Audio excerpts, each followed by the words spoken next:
दोस्तों, welcome back once again to our channel. My name is Yash और आज हम पढ़ने वाले हैं डाल्टन एटॉमिक थियरी। जिन्हें नहीं पता है मैं बता दूं, डाल्टन वो पहले इंसान थे जिन्होंने एटम से रिलेटेड अपनी थियरी दी थी। और ये जो एटम है ये वर्ड है एटीमो, उससे लिया गया है। एटीमो मतलब स्मॉलेस्ट, ओके, इनविजिबल ऐसा है। तो जो डाल्टन थे ये एक इंग्लिश साइंटिस्ट थे, इन्होंने अपनी एटम से रिलेटेड थियरी दी थी।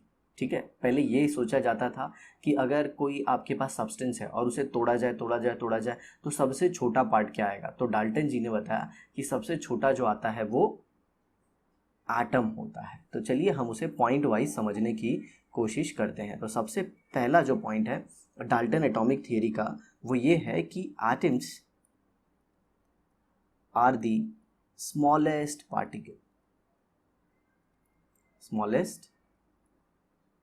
particle of any substance. Okay, atoms are the smallest particle of any substance. मतलब कोई भी सब्सटेंस ले लीजिए, उसमें सबसे छोटा क्या होता है? एटम होता है। एटम से छोटा कुछ भी नहीं होता। तो ये तो जो भी थी ये 18th सेंचुरी में डाल्टन ने अपनी थियरी को दी थी, बट आज इसके लिमिटेशन भी बहुत सारे आ गए हैं। तो मैं साइड बाय साइड यहाँ पे लिमिटेशन भी लिख देता हूँ ताकि आपको वो भी पता चल जाए। ठीक है, आगे चल के बहुत सारी डिस्कवरीज हुई और पता चला कि एटम से ही छोटे पार्टिकल होते हैं, एटम से भी ज़्यादा छोटे पार्टिकल होते हैं और जो एटम के अंदर रहते हैं। जैसे कुछ famous electron, proton and neutron. ऐसे तो बहुत सारे पार्टिकल हैं एटम के अंदर। 80+ अराउंड पार्टिकल मिले और ये सारे ऑलमोस्ट कहाँ मिले? न्यूक्लियस के अंदर। तो पहला पॉइंट क्या था डाल्टन एटॉमिक थियरी का? वो ये था कि सबसे छोटा जो किसी सब्सटेंस में होता है वो होता है सब्सटेंस। बट आगे हमें क्या पता चला, वो होता है एटम। बट आगे हमें क्या पता चला कि नहीं, उससे भी छोटे पार्टिकल होते हैं, इलेक्ट्रॉन, प्रोटॉन और न्यूट्रॉन। और इनके अलावा टोटल 80 पार्टिकल्स होते हैं और वो कहाँ रहते हैं? न्यूक्लियस के अंदर। ओके, अब आगे देखिए दूसरा पॉइंट उन्होंने दिया, atom can neither be created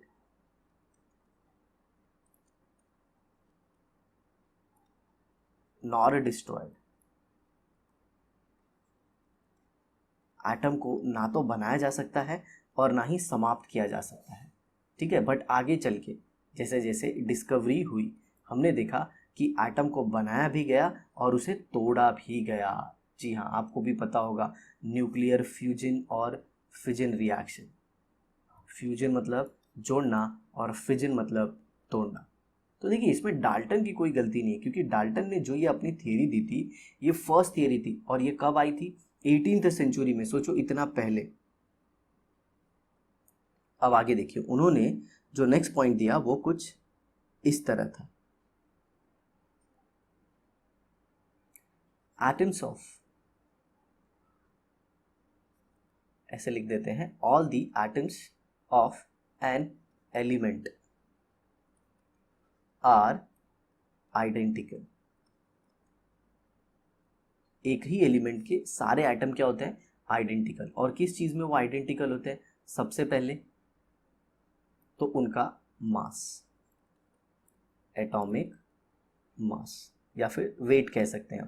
दूसरा है उनकी साइज और तीसरी है उनकी केमिकल प्रॉपर्टीज। आप फिजिकल प्रॉपर्टी भी ले सकते हैं, उसमें कोई दो राय नहीं है। तो डाल्टन के हिसाब से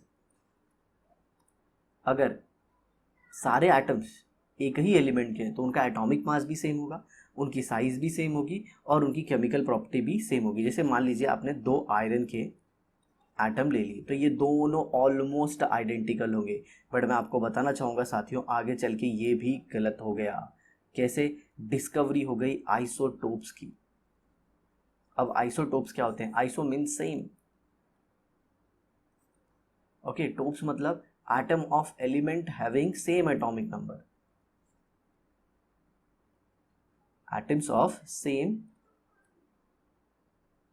element having same atomic number but different atomic mass number. Iso शब्द का मतलब होता है सेम, बट एक्चुअल में आइसोटोप्स क्या होता है कि एक ही एलिमेंट के एटम होते हैं जिनका एटॉमिक नंबर तो सेम होता है बट एटॉमिक मास नंबर अलग होता है। और हाइड्रोजन का ही मिल गया H1 1 1 1 2 एंड 3, ये था प्रोटियम, दूसरा था ड्यूटेरियम और तीसरा था ट्रीशियम।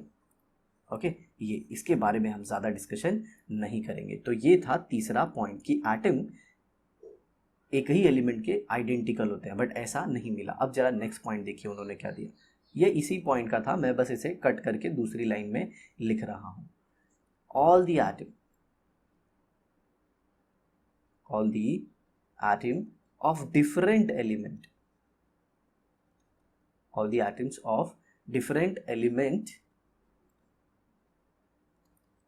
are different in their atomic mass, size, chemical property या फिर physical property ले लो। बट आगे चल के देखा गया कि कुछ ऐसे एटम हैं जो कि हैं तो अलग अलग एलिमेंट के, बट उनका जो एटॉमिक मास नंबर है वो मैच हो जा रहा है। जैसे कि आप एग्जाम्पल ले सकते हैं यहाँ पे पोटाशियम और आर्गिन।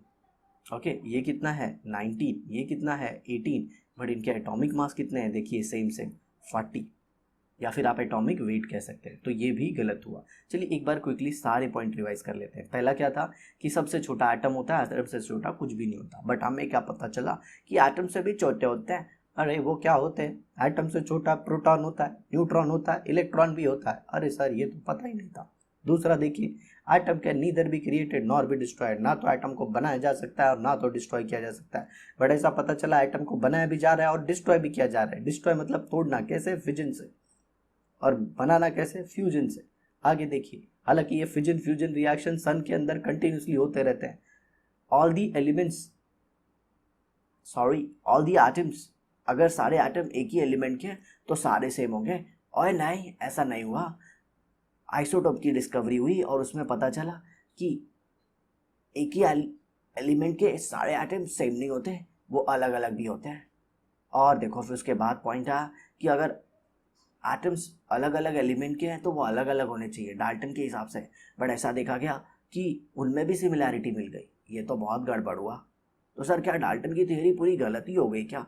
ऐसा नहीं है, डाल्टन ने एक बहुत अच्छा पॉइंट दिया था। क्या दिया था? During chemical reaction,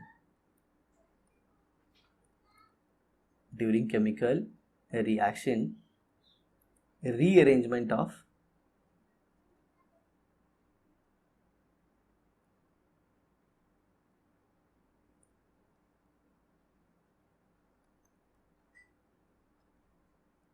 atom takes place। एक केमिकल रिएक्शन में रीअरेंजमेंट होता है किसका? एटम का। जैसे आपको एक एग्जांपल दे देता हूँ, NaOH प्लस HCl, ये आपको क्या दे देगा? NaCl plus water. तो देखिए कैसे NaCl में Na जो था वो प्लस है, OH क्या है माइनस। यहाँ पे H ऑलमोस्ट प्लस तो नहीं होता, बट आप ले सकते हो डेल्टा पॉजिटिव और ये डेल्टा नेगेटिव। हाँ, अगर पानी है तब तो ये पूरा प्लस और ये पूरा माइनस आएगा। तो देखिए ये कैसे, ये प्लस इस माइनस से कंबाइन हो गया और ये जो माइनस है, ये जो माइनस देख रहे हो, ये इस प्लस से कंबाइन हो गया और फिर ये सब बन गया। देखिए ये पॉइंट बहुत सही था। अब आगे देखिए लास्ट पॉइंट किसका? डाल्टन एटॉमिक थियरी का। Okay, atoms of different element, ये बहुत इंपॉर्टेंट पॉइंट है। Combine in a fixed whole number ratio, fixed whole number ratio to form compound. तो डाल्टन ने क्या बोला कि जो अलग अलग एलिमेंट के एटम्स हैं वो एक होल नंबर में, और वो भी एक फिक्स होल नंबर रेशियो में कंबाइन होते हैं। क्या बनाने के लिए? कंपाउंड बनाने के लिए। जैसे H2O बनाना है तो H2 plus half O2 gives H2O। अभी आप में से बहुत सारे लोग होंगे शायद आपको ये हाफ नहीं समझ में आ रहा होगा, तो मैं इजी कर देता हूँ। आके एक्चुअल में जो हाफ होता है ना, ये मोल होता है।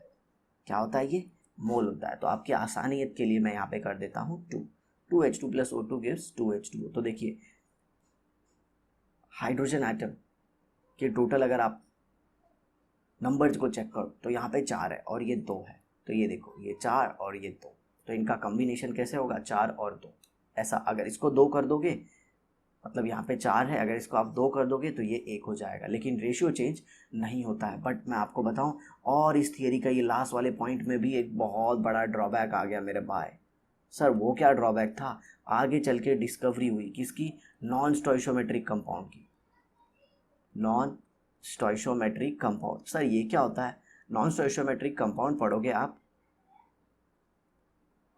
Chapter called as mole concept, okay, उसमें ऐसे आपको कुछ मिल जाएगा, Fe 0.84O, इन्हें कहते हैं नॉन स्टोइशियोमेट्रिक कंपाउंड। और इसमें आप देखोगे तो जो एलिमेंट होते हैं वो फिक्स रेशियो में कंबाइन नहीं होते, तो ये भी डाल्टन की थियरी में ड्रॉबैक आ गया था। बट एटलीस्ट चलो डाल्टन ने कुछ तो किया, एक बोलते हैं ना, एक वर्ड तो लाया कम से कम एटम, और इस तरह से फिर आगे की पढ़ाई कंटिन्यू हुई, और फिर बहुत ही फेमस साइंटिस्ट आए, जैसे जे थॉमसन आए, फिर उसके बाद गोल्डस्टीन आए, चैडविक आए, रुदरफोर्ड आए, तो वो सब कुछ हम पढ़ेंगे। तो आई होप आपको ये सब कुछ बहुत ही अच्छे से समझ में आया होगा। तो इसी तरह हमारे वीडियो को देखते रहिए, आप अपने नॉलेज को बढ़ाते रहिए, माता पिता और गुरुजनों का नाम भी रोशन कीजिए। तो मिलते हैं एक नई एपिसोड के साथ, तो मिलते हैं एक नई वीडियो के साथ नेक्स्ट एपिसोड में, तब तक के लिए बाय।